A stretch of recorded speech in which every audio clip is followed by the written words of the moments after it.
And Pat, if it's all right, I'll go ahead and introduce you now. Yeah, let's go ahead. Since the previous session ran a little bit late, I wanted to give enough time for people to join us here in this room. I'm Jenny Wade on the Engendering Love team, and it is my honor to introduce Pat McCabe, whom many of you saw in the opening ceremony and then on the women's panel. Pat is an internationally known Navajo elder. Her name means Woman Stands Shining. She works for global peace and healing, teaching the indigenous science of thriving life and the reconciliation between masculine and feminine, men's nation and women's nation. In this interactive session today, we will explore and step into new possibilities for gendered experience and expression, changing our concepts of who we are, where we are, and how it is. So with no further ado, I'm pleased to turn it over to Pat, Woman Stands Shining. Thank you very much, Jenny. Thank you to this Engendering Love conference, and welcome everybody to this session. I can only imagine that you're vibrating from what you just heard from the keynotes as well. So I'm just going to ride that flow here a little bit, even before I introduce myself, and make a little prayer to start us off here. I always like to dedicate what we're doing to the greater, in the Lakota. Well, maybe I better introduce myself. So my mama named me Patricia Catherine McCabe, and I come from Dene Nation. That's my lineage by blood. And so I'll say She'eia Tachi Nashli Aro Ashi Ibashish Chi Ma'adish Geshne Dashanale and Klaus Chi Dao Shiche Gwetaos Dani Nashli. So I'm introducing myself by my clans, in case I have clan relatives out there. That would be important for us to know. And I was also adopted into the Lakota spiritual path, the spiritual way of life. And so what I was going to say about that, and in that way I was given the name Wiakpa Najiwi, which maybe translates roughly to womaning, standing, shining. And I'll say that our languages are primarily verbs. And we were just talking about that while we were getting ready for you all to come on over here. And I was saying that I like using that language in all these spaces to kind of break up the mindset, to kind of break up the the subject-object way of approaching the world that English, has pretty much tried to herd most of humanity into, right? Something is always doing something to something, I say, in terms as far as English is concerned. So to think about these other languages and to feel that vibration of those languages is I feel like really important right now. But what I was going to say is that, in the Lakota tradition, oftentimes when we begin something, we say, we do this so that people can live. We want to live. We want to live with all of our relations. And so I have the opening ceremony water here that we brought together on Friday when we opened. Still listening, still considering everything that we're saying, that we're feeling, even I'm going to say, or thinking, arising on this really critical matter about this gift of gender. And so I also wanted to, part of the reason that I bring that water in, like I said, is to acknowledge that, without this one binds all living things together as one family. Without this one, we wouldn't last long at all. And so this is a unifying medicine, as far as I can see, and it's also unifying because it actually, as I said, contains all the wisdom of all of our ancestors. All of our ancestors had a drink of this very water right here, and even the ancestors of all of life. So that's all part of this critical medicine that we all look to have our life. And then I want to also light a little fire here. I want to call on the ceremony house of the world, where all the elders of all the ways are praying over us all the time. and they're the ones who inspire and inform us of our cultural traditions. I'll put some air quotes there. Uh, and so I want to ask that as they're looking at their fire, that their fire might connect to our fire. And in that same way, I bring this medicine in here too. One, for the wisdom. My elders say there's no higher school than that fireplace. Never go anywhere and learn. In human universities and etc. can't touch what this fireplace knows. So I'm inviting that fire to join this fire, and I'm acknowledging that all of our ancestors were unified by the fire as well, because all of our ancestors had to have a relationship with fire in order for us to sit here right now. And I'm also going to say that, in my observation, my experience of traveling the world and being a part of indigenous people's gatherings and ceremonies, I'm going to say that it is so often expressed how gender interplays with fire and water.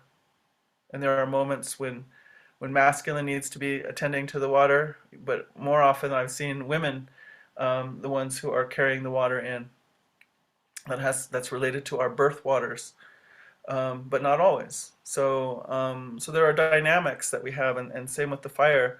Generally, for myself, I ask Men's Nation to tend fire, but not always. There's times when it needs to go the other way. So these elements that make our life, we also historically, probably all of us, whatever lineage we come from, have gender associated with these basic elements of our life. So I'm calling in that wisdom and that history and that medicine here too, and lighting this little fire here for us.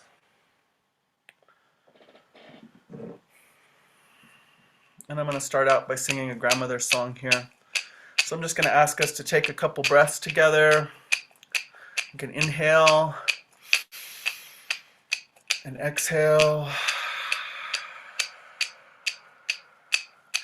Inhale and exhale. Inhale. Exhale. Inhale, receiving. Exhale, giving. And arriving here in this moment. So this is a grandmother calling song, and I can ask you to just sense and feel, where I'm actually literally sitting. I'm starting out facing to the east. But wherever you are, I ask you to picture the east, the place of the rising sun, the place of new beginnings, place of illumination, place of the first healing. And you can imagine these grandmothers traveling in, again, from all parts of prayer and understanding of how to be human being, of being in support of the earth. And so I see them come dancing in from the east in their full regalia, whatever their clothing is that comes out of their experience of being so connected to earth and of being so connected to spirit and all that is inspired in that relationship between heaven and earth in any specific location. And then we'll move to the south and then to the west and to the north. So I'll just ask you to really feel them come dancing in their beautiful clothing. And they're going to come in and they're going to make a beautiful space for the grandfathers to also come in. That's how the grandmothers are. So here we go. Wehaya heya, weya hiya huero, wehaya heya, weya hiya huero, eyo, wehaya heya, weya, weya hiya huero, eya, eyo, wehaya ehaya. Wehaya, ehaya, weya, weya, hiya, huero, ea, eo. Wehaya, heya, weya, hiya, huero, wehaya, heya, weya, hiya, huero, eyo, weya. haya hey ya, we ya, we ya ya, wero e ya e yo, we haya e haya, we haya e haya, we ya, ya, wero e yo. We haya heya, we ya ya wero, we haya heya, we ya ya wero, yo, we haya heya, we ya wero, yo, we haya haya. We haya e haya, we ya ya wero e o. We haya heya, we ya wero, we haya heya, we ya wero e yo, we haya heya. We ya wero e yo, we haya e haya, we haya e haya, we ya wero e yo.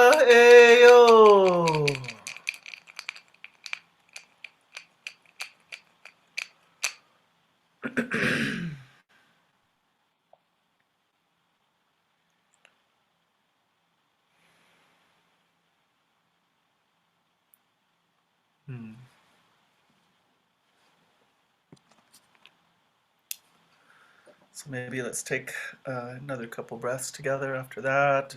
Inhale and exhale.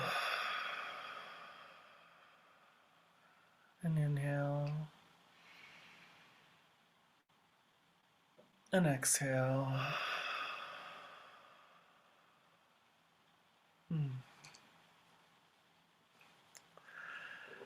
So I like to start out by singing a song um, because it helps me understand what to say here and what to do here. So I wanted to start out speaking just a little bit before we move into a little more of experiential way here together.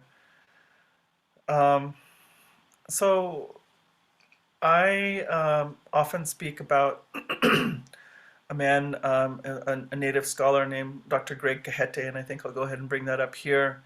Dr. Greg Cajete wrote a book called Native Science. He may have written other books, but that's the one book I know. He's been a mentor to my daughter, who just received her PhD a couple days ago. So we're very proud. I'm sure he's very proud. Um, but in this book that I've read of his, and this was my first encounter with him, he talks about how, when he was reading from the ologists, the anthropologists, archaeologists, and they were describing what their encounters with indigenous people on this continent. And he said they always use these words, primitive and childlike. He said, I wonder why. And I love that about him, that he didn't go right to the low-hanging fruit of what a bunch of racists such and such is. He said, there's a system of thought going on over there, and I don't know what it is, but whatever it is, it has this phenomenon of every time they see us, those are the words that come to their mind. And so he kind of did a little study about what he thought he was seeing over there. Maybe if I understood their culture better, I would understand why this happens. And so what he thought he was seeing over there was that, up until the age of 5, they're allowed to sing, dance, play, and pretend. And who am I didn't say who they were. So what he thought he was witnessing was that, and primarily those who were in a position to write and be published and to make these voyages to study us, were English aristocratic men. And so he was looking at them in their culture, and so he thought he was seeing that up until the age of 5, they're allowed to sing, dance, play, pretend, but at the age of 5, it's time to get down to the serious business of being the educated man. And so at that point, that exploration gets cut off and everything moves to the honing of the intellect. And so Um, and that's pretty much the way, that pursuit continues all the way till death. And so these other things can be hobbies, but this becomes the primary focus, the primary way of knowing. And so when these men came over and they saw us, what were we doing? We were singing, we were dancing, we were visioning, we were talking to things that they didn't believe you could talk to, and we were receiving, insights and having dreams and excuse me, and visions, and even our grown men were involved in these activities, the activities that maybe they perceived as the activities of children. And so, when I thought about that, I thought, wow, it made me look at my own lineage and people much differently, because I said, well, one, it explained a lot of the world to me about why there seems to be this split going on between indigenous and non-indigenous, wherever we want to draw that line. But I'm also going to say, for me, it speaks to a masculine way of moving in the world and a feminine way of moving in the world. So what it made me think about from my own culture is how, we never stop those activities of the song, the dance, the prayer. The song is a way of knowing, and maybe you could feel that. Maybe you could feel that when I was singing just now, how the space changed, how you were perceiving being on this Zoom changed, our connection changed. So the song is a very powerful way of changing the space, of changing our perception, of changing our way of relating to each other. And especially when you're in a room full of people who all know the same song. Wow, that's very, very powerful. And so, I often speak about this, because the next thing that I often say is, so if sustainability is the highest and most sought after technology on the planet, who should we be talking to? We should be talking to those peoples who know how to live in one place over an extended period of time, 1,000 years, 2,000 years, 5,000 years, 10,000 years, 20,000 years in relative health, harmony, and happiness. Like, those are the true deep scientists of sustainability. So I sort of like to begin by making my case for some of the stuff that I say, because what I want to say is, I think that's what's really required to have sustainability, is to have a very broad spectrum of ways of knowing. So it can't just be here. I always have this gesture. It's like this flower opening to all kinds of input and possibilities. So the song is a way of knowing. The dance is a way of knowing. Fasting is a way of knowing. Moving intellect to the back. When I go into the Inipi or the Lakota sweat lodge, very, very specific ceremony. Not all sweat lodges are Inipis, and there are many varieties. But what happens for me in that space is that my mind gets sent to the back of the line, and what comes forward certainly is my body and that heat, the sensation of body, but also my feeling. Like I can't veil my heart. I can't veil my feeling center when I'm in that space.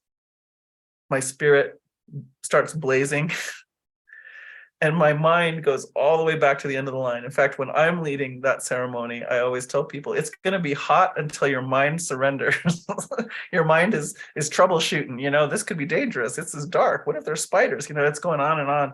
It's having a problem. But eventually it gets subdued if you can hang in there long enough. And when that happens, suddenly the heat changes and you're not in that place of discomfort. So I try to tell people, just try to hang in there until your mind submits and goes to the back of the line, and all of your other way of being comes forward. And what's so beautiful about that ceremony, talk about somatic co-regulating, co-regulating with earth, fire, water, air, the stones, everything. But what ends up happening is that state lasts for some days afterwards. No plant medicines involved, just your body with this ceremony and with this way. So I guess as our topic is gender fluidity and gender lucidity, Um, I, I like to point to that place of the receiving, the receiving, which generally we associate with the feminine, to be the receiver, to be the vessel that holds. And so I feel like, I say this in other talks. I say I've had it with genius and brilliant ideas, honestly, on our part at this point, because I feel like we don't know. It's clear we're fumbling around. We do not know. We do not know on our own. We do not know on our own as individuals, and we do not know on our own as one species.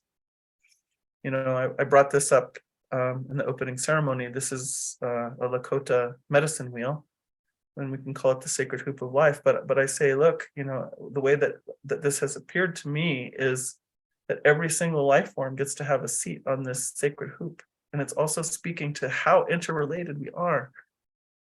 So we have this really incredible kind of spiritual setup, I call it, where we have complete free will. I mean, obviously, look, we can do anything we can think of. We're doing it. But there's a caveat to that, which is, we might not be able to keep doing everything we want to do, everything we can dream up to do, and still have life on this planet. So we're kind of running into natural boundary here. And so the other part of that riddle, that setup, is that every single thing that any member on this sacred hoop does affects every other member on this hoop. There are no isolated acts. And so if that's the case, and science is catching up with this, wow, when this is affected over here, it seems to affect the planet over there.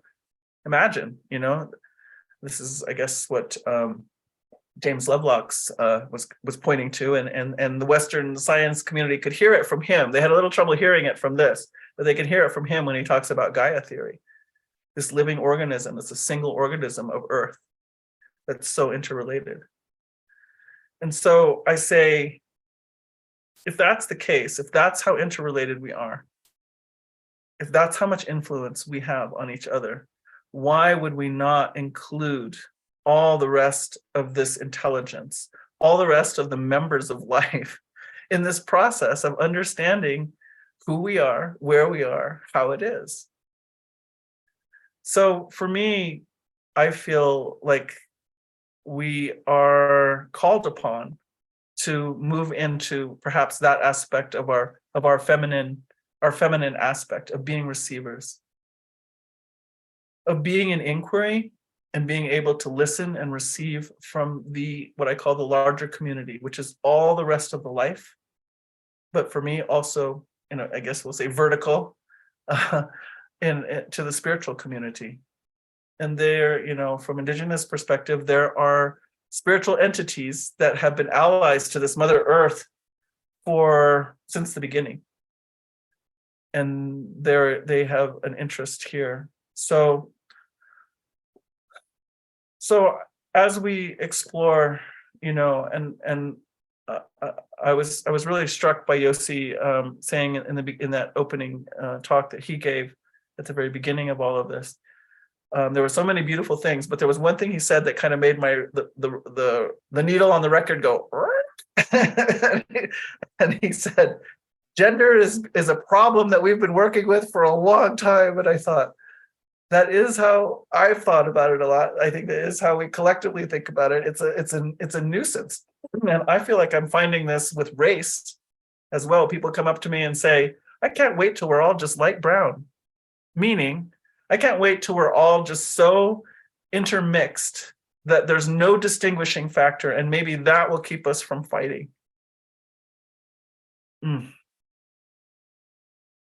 That's frightening to me. To think about it that way, because diversity, what science, even Western science, is discovering is diversity is key to flourishing life. So I find that same way of thinking about it also comes into gender. maybe if we don't have any distinguishing gender, maybe then we can have peace and treat each other well. I find that really difficult myself. So I'm opening up this space, and I want to take us on a little guided meditation, and then we'll open things up for some input and questions and maybe a little discussion here. But I want to know, what does this life form, what does this description of our life, the description of the construct of Earth, what is this telling us about this time? I want to sit fully in this feminine seat of receiving and inquiry, of moving into the depths of the mystery of this life, and ask, what would you have us know about this? I was talking about how Yossi was calling it, this terrible problem of gender, but I'm going to say, what I observe, I've got a whole menagerie going on over here that you can't quite see, but I'll show you some of this. Here's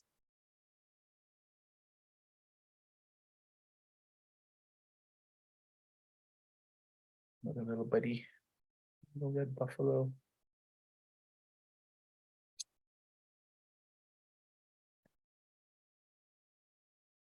Condor.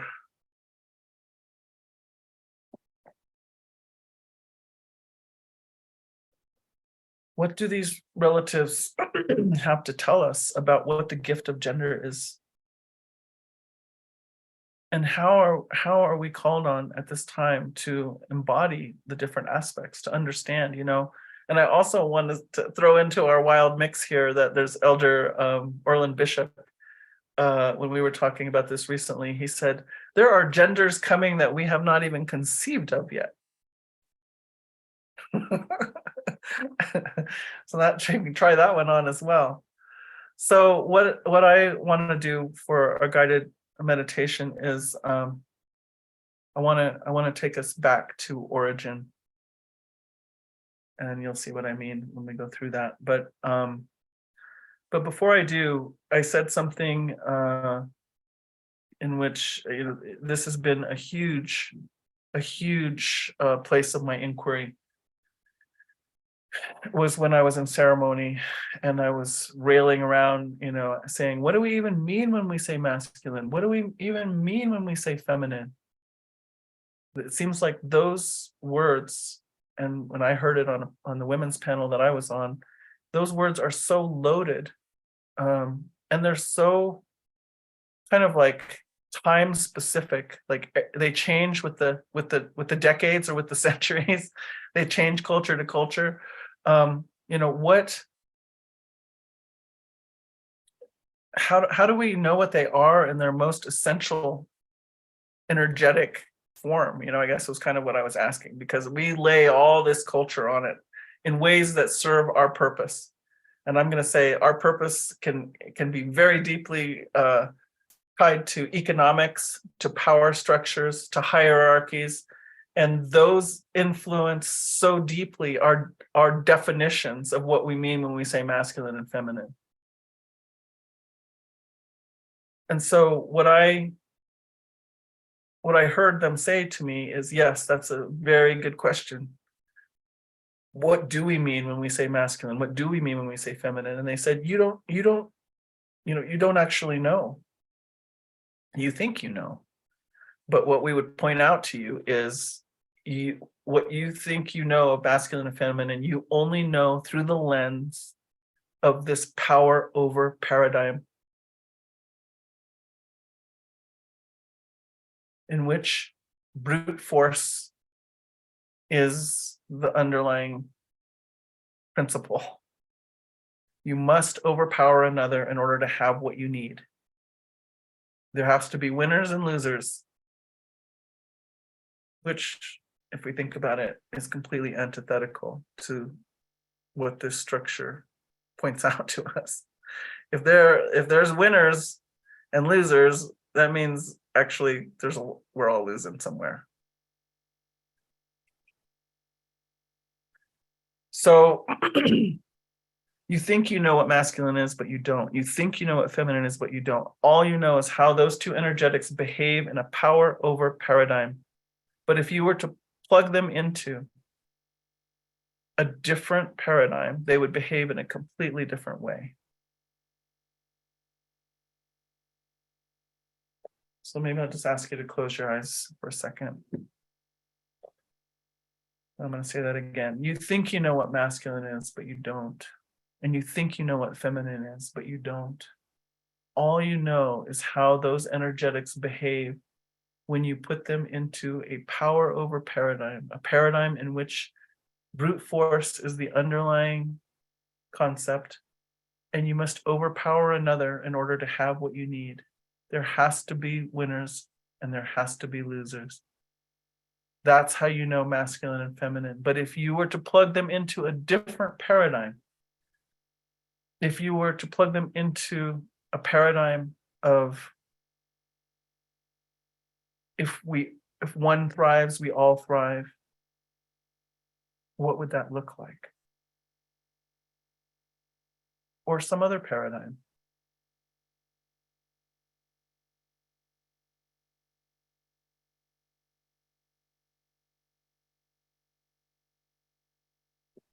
So I'm going to ask you to get comfortable. You can keep your eyes closed if you like. You don't have to, but just get a little bit comfortable here, because I'm going to take us on a little journey here. And there's been so much wounding in this power over paradigm around gender identity.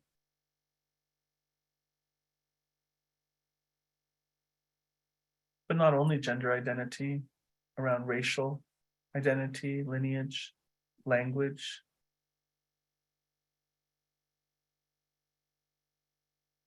Economic disparities, right? View of the divine. But with gender, there has been so much wounding. It has not been safe for any of the spectrum of the genders. Ultimately, those that found themselves in the seat of seeming power are now being persecuted.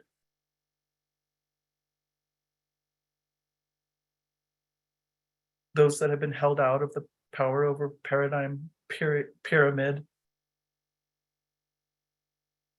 find themselves being able to enter, but only if they change their essential nature. Only if they can look like something that they don't feel that they naturally are. But what if we could be a different kind of human presence here?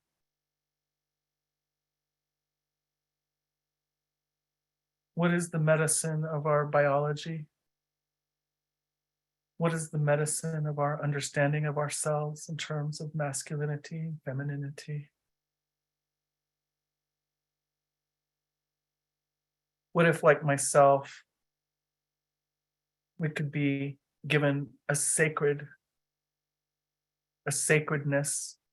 and even a sacred identifying name? You know, I was just given the name Wayakpa Najiwi, woman stands shining. It feels like such an honorable name. It's been a lot to grow into. But what if you were given a name that reflected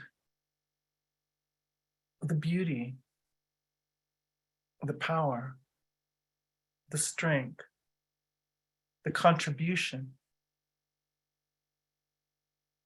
of how you see yourself in this interplay between masculine and feminine, and that which cannot be identified as either?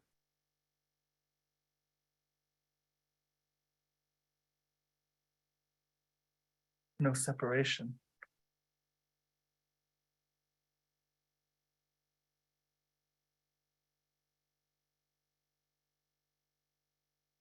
So I'm going to ask for spirit to come and the grandmothers to come, the grandfathers to come, and the two spirit elders to come and be with each one of us here. Create a safe space for us to do a little journey. And spirit, I'm going to ask you to take us, each one of us, back into to the very first breath of creation.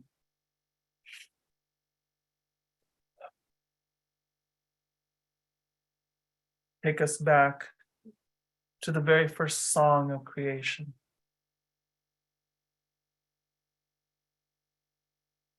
See if you can hear what that must have sounded like. Maybe it's still sounding. The very first song of creation. The very first light of creation. Take us back to that witnessing, to that arriving, to that arising. To the very first love of creation.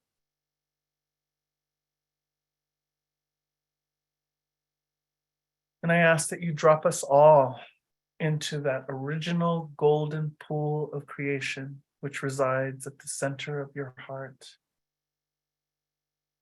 The center of your heart, spirit. When you first began to dream of this place. When you first began to dream of this Mother Earth. When you first began to dream of all the life here. Drop us back into that original golden pool of creation. And we remember. We remember and we feel all of your excitement at the possibilities of what could take place here. We remember all of your love and all of your considering about how to deal with, these beings, individual expressions, and yet so unified. The decision to give us free will to choose however we want it to enact this life among each other. We remember. We remember when you first began to dream of us, specifically the five-fingered ones. All the consideration you had, from the hair on the top of our heads all the way through every part of the body, the bones, the blood, the muscle, the tissue, the organs, the electricity, the space in between, the water, all the way down to our toenails. You planned it all so perfectly. And this feeling center that you gave us, this heart. What did you imagine that this could be for us, among us, in this creation? We remember all the care in which you created this heart and placed it within us. We remember this mind that you gave us. Mind in service to the heart, mind in service to the spirit, mind in service to the knowledge and wisdom of the body. A helper, a servant to the sacredness that we are. We remember.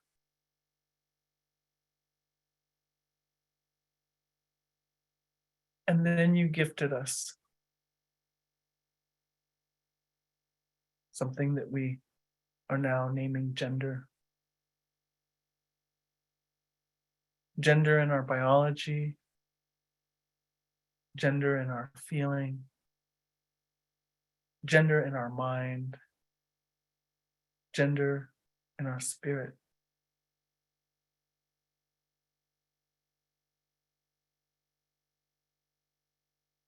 A functional polarity.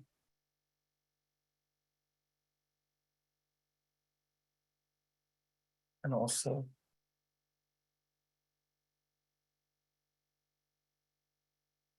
an expression in our being, in our individual expression.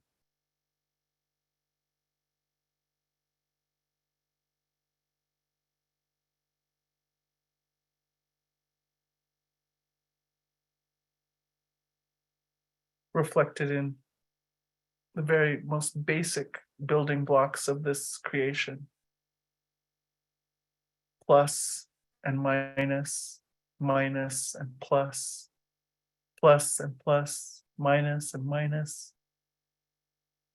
And that endless combination coming together to make reality, to manifest this earth walk life you've gifted to us in this beautiful, beautiful creation.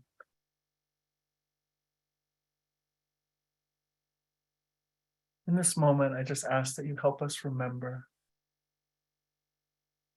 how you created each one of us to carry that formula, to carry that expression, to carry that energetic and that medicine forward in our agreement with purpose of arriving on earth at this time. Give us memory of this. Help us to feel it viscerally in our body, to feel it in our emotions. Help our mind to rest in it. We remember. We remember. We remember the way that you made each one of us.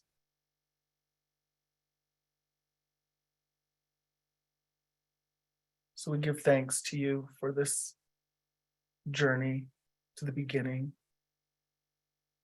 This heart golden pool of creation at the heart of the multiverse, at your heart, at your center, in this place that we can visit. We give thanks. And now we emerge out of that golden pool of creation back into our individual expression. One of many, many, many. And it's a very high honor to be one of many.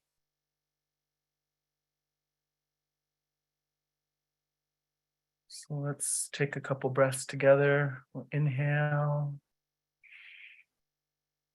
and exhale. Inhale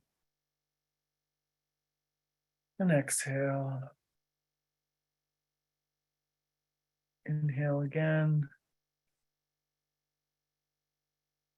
and exhale. You can trust that your body heard, explored, knows everything that just happened. You don't have to try to work to remember. It's with you. You can start to move your hands, your feet, shrug your shoulders a little bit. And when you're ready, you can come back. Be present with us here.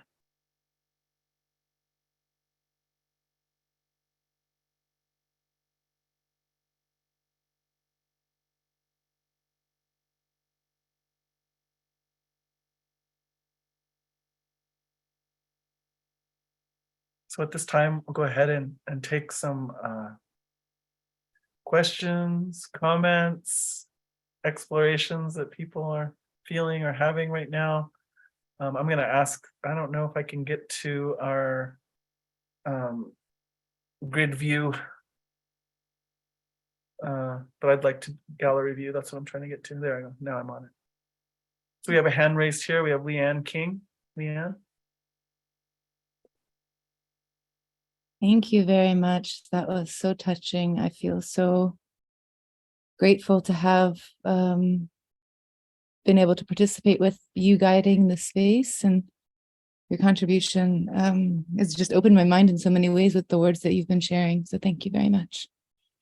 I have a question about, I just want to give a little backstory and then see if you have any insights. Is that okay for you? Yes. Oh, great. Okay. So I'm a part of an organization that I've been on the board for about 12 years. And it's always been a very open, community-based group where everyone and anyone is welcome. And recently, we've come into some conversations about how to address pronouns.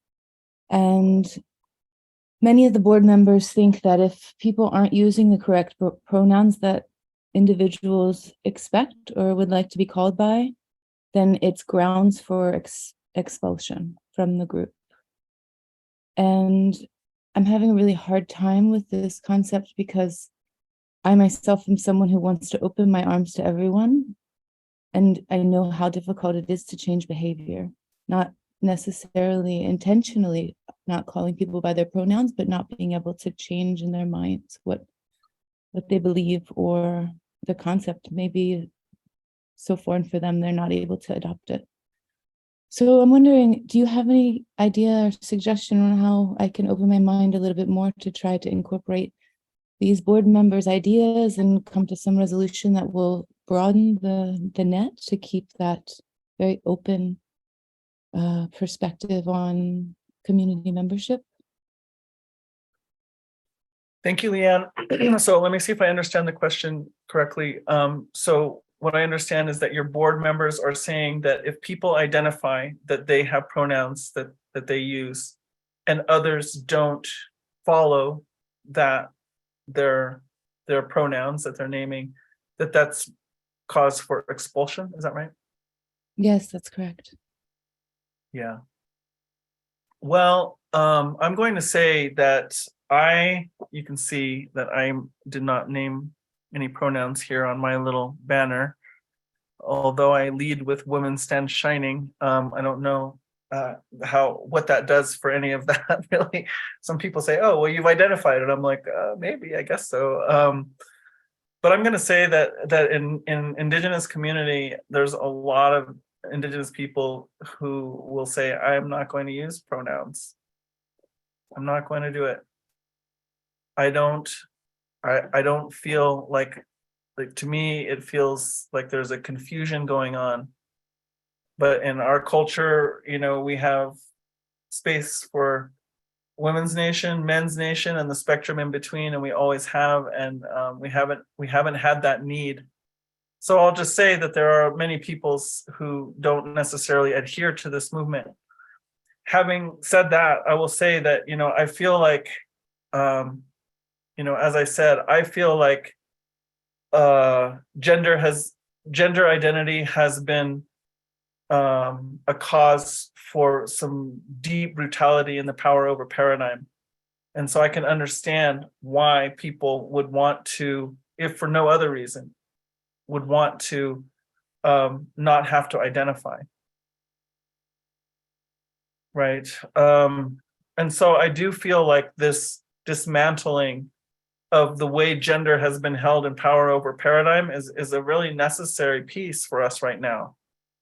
And so getting specific about, I'm not going to adhere. I mean, one example that I'm going to give, which may or may not relate completely, I think it does, but I was going to perform a wedding for some folks, and the woman, she identified as a woman, she came to me at one point and she said, I'm really having a lot of trouble with this being a bride thing. And I said, why? And she said, because I just keep thinking of, like frilly aprons and, Betty Crocker and, Leave It to Beaver's, June Cleaver's mom, June Cleaver, Leave It to Beaver's mom. And she said, I that's not what I want to step into. And so every time I use that word bride, it makes me feel like I'm agreeing to something that I don't want to agree to. And so I said, boy, I can relate to that. And I said, but listen, here's something to think about. So what if a deep femininity meant that you knew how to butcher a buffalo? What if being deeply feminine meant that you kept a really big knife on your belt in a beaded pouch at all times? What if deep femininity meant that you could ride a horse in the winter through the snow with a buffalo robe on your lap? would you reject your femininity then? And she said, no, no way. I totally claim that femininity, right? And so I said, well, so from Lakota perspective, these are all deeply feminine traits and ways of being. And so this is why I say, you know, in the power over paradigm, it's been held in a certain way, but in other cultures and other places, and even and those who've been rebels and revolutionaries, even inside the power over paradigm, have found different ways. So on the one hand, I think that I try to honor pronouns. It's I have a little resistance to it, but I'm realizing it is important. This dismantling of how gender has been held in power over paradigm. And for me, that doesn't mean that I'm ready to move all the way to gender is nothing but a cultural construct. Because ceremonially, I have experienced that my biology gives me a spiritual capacity as in the in my female genitalia and just biology. And that's a space that I want to hold. So I still will claim myself as being woman and female. So I don't know how much that helps you, but I can sympathize with the pain of it. And I don't know, maybe it helps to know that there are people in the world who are pretty wise, I'm going to say, and who also feel like I'm not going to participate in naming my pronouns. So, yeah, thank you. It looks like we have. I'm sorry, do you mind if I just say one thing real quick before you move on? Sure. Wonderful, thank you very much.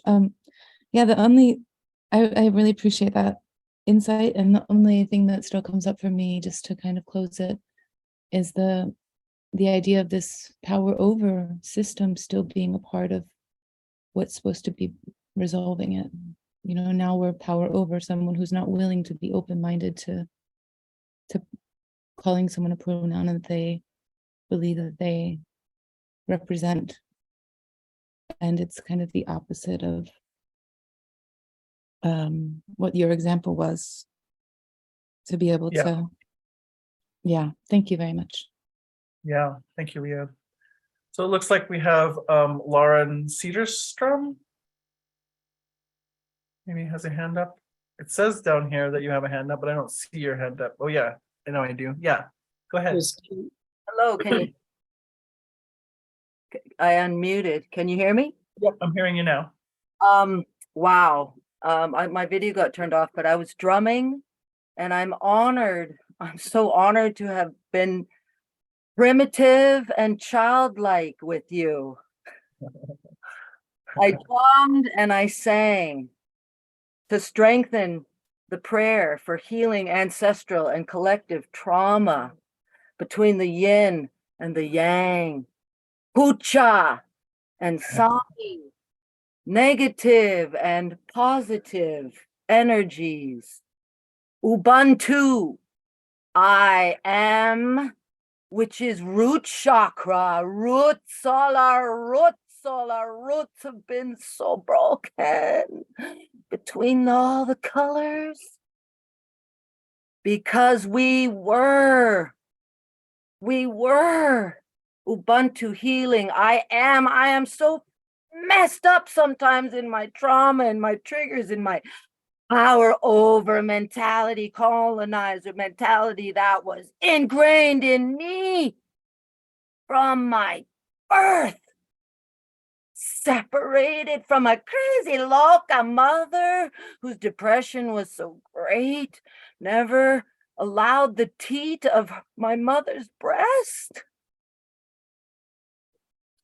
Yes, I am, because we were healing the traumas of our ancestors, of our colonizer roots, bringing earth and sky back together. I heard your prayers so much.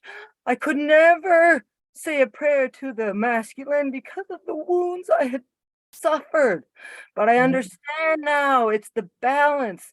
Thank you so much for so many of your wise words. So honored, so deeply honored to have drummed my grandfather drum with you. And thank you for that incredible, powerful, your words. Thank you. Thank you. Mm. I share from my heart. Yeah. Honor the heart song. We need more dancing and singing in childlike and primitive ways. Honor the fire and the water. Oh, thank you. Oh, thank you. Thank you, Lauren. Indeed. Thank you. I just need to break in with a quick process check. There's 7 minutes or 6 minutes now to the next session. We have 2 more hands up. So how would you like to handle this? Woman Yeah, Stems? I was going to ask you if we should go ahead and go all the way through those 6 minutes, or whether you want to leave a couple minutes. This is a break period right now. We're already into the break, and then the other session will start on the hour. But if you could maybe quickly take these other 2 questions. Okay, I'm going to try to take these 2 hands up in the time we have. So I'm going to ask you to be succinct, and I will do the same. So Katie. Yeah, hi, Masi Cho for sharing your words. I've heard you speak before, and I'm always inspired as I'm Dene from Northwest Territories, so that's okay. And so relatives, but up north. Yeah. And up here we've dealt with residential school, and my dad went, and that's how I've become disconnected from the land, and I recognize the importance of non-binary, like of recognizing and accepting this. I think it's a shift in consciousness that's happening actually by the genders expanding and acknowledging once again. But I also recognize up here that because of the impact of the Catholic way of being on our people, that there's this male and female only identification for older generations up here. And I also recognize, I just had this thought of, maybe not the older generations, maybe they aren't able to actually be more open to be more open, because if that were to happen, then also the trauma would be unlocked. But I'm not sure if that makes sense, so I'll check in with you after. But I just wonder, how do we hold our people while we grow in this way? Because I do think it's necessary. I've met many trans people. I have a two-spirited cousin, and I see the gifts, and so I'm just wondering, how do we hold our people when this black and white way of thinking is so rooted in deep trauma, and there's not always a space to hold this trauma for our people. I don't know if that makes sense, but I hope that there's a response that came to your mind from my question. Yeah. Thank you. So the influence of the boarding schools and the church in our cultures interrupted our understanding of gender, and along with many, many other things. I would definitely agree with that. And so patriarchy has come in a way, where women's leadership, women's holding, like I say, and for instance, in my culture, we held land and livestock and, quote, the wealth passed all through the women's. That's been changed because of the influence. And even though we're trying to move back to a traditional way, that part isn't leaving, I notice. We're okay with hanging on to that. So I don't know. I guess for me, it's just a lot of compassion and knowing that there's woundedness going on. And I think you're right to acknowledge, what we have held is to unlock not only the trauma of what has occurred with our understanding, our original or our intact understanding of gender, but on many, beyond that. So I'm going to agree with you. In this time, it's a pretty big subject, and maybe sometime we'll have a chance to talk about it a little bit more. But thank you for raising that, because that's true in other cultures. Thank you. Masicha. Masicha. So Elsa, we've got a couple minutes. Let's try to see what we can do.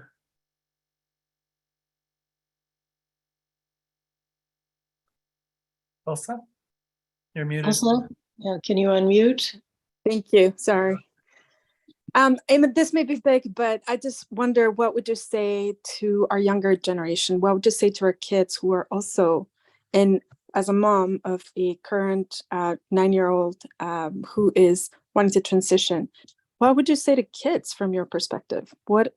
How do we hold our kids in this time where I believe they're the reflection of our moment, but they can also be influenced by the good and the bads of our culture as well. And so just maybe a few words, since I know we have just 1 minute. And thank you. I've really enjoyed, since Friday, I've kept my water from you. So thank you. Thank you. That would be a really difficult situation for me, to be a mother in that situation. I guess for me, I would try to hold out or ask for them to wait and bring them to some way of having initiation before any decision like that would be made on their part. That's how it's been done by human beings for a long, long time, and I think we can call upon that way again. Thank you. So Jenny, I imagine we're there now. Thank you, Yes. everybody. Thank you, everybody. Thank you, Pat. This has just been an amazing experience. What's up next is the participant panel for trans non-binary volunteer participants from this audience. So I'll see you over there. Thanks again, everyone.